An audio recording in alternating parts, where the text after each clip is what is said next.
കസവിന്റെ തങ്കപ്പൂകൾക്ക് മുൻപേ തിരുവിതാംകൂറിന്റെ ഓണക്കാലങ്ങൾക്ക് അഴകേകിയത് തറിയിൽ പിറന്ന മഞ്ഞക്കോടിയായിരുന്നു. ബാലരാമപുരത്തിന്റെ തറികളിൽ നൂലുകൾക്കൊപ്പം പിറന്നത് ഒരു വസ്ത്രം മാത്രമല്ല, പ്രകൃതിയുടെ മണവും പാരമ്പര്യത്തിന്റെ ചൂടും ചേർന്നിട്ടുള്ള നെയ്ത്തു ചരിത്രം. മഞ്ഞളിന്റെ സുഗന്ധം പേറുന്ന ആ പഴയ ഓണക്കോടിയിലേക്ക് ഒരു ദൃശ്യയാത്ര.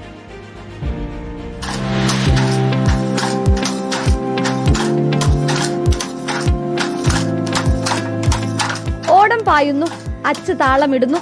പാവിലെ നൂലിഴകൾ ചേർന്ന് പിറക്കുന്നത് ഒരു വസ്ത്രമല്ല, തിരുവിതാംകൂറിന്റെ ഓർമ്മകളാണ്.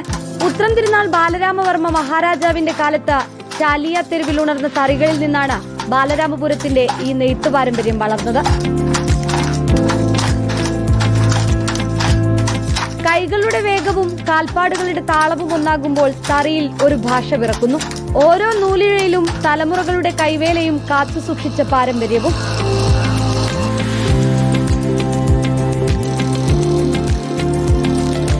ഈ തറികളിൽ കൈവേല തീർത്ത കോറത്തുണികളാണ് പിന്നീട് മഞ്ഞക്കോടിയാകുന്നത്. പച്ചമഞ്ഞളും കൂവളത്തോലും ഔഷധക്കൂട്ടുകളും ചേർന്ന വെള്ളത്തിൽ തുണി മണിക്കൂറുകളോളം മുക്കിവെക്കും. വെയിലിൽ ഉണങ്ങുമ്പോൾ തുണിയിൽ പകരുന്നത് മഞ്ഞളിന്റെ നിറം മാത്രമല്ല, പ്രകൃതിയുടെ ഗന്ധം കൂടിയാണ്.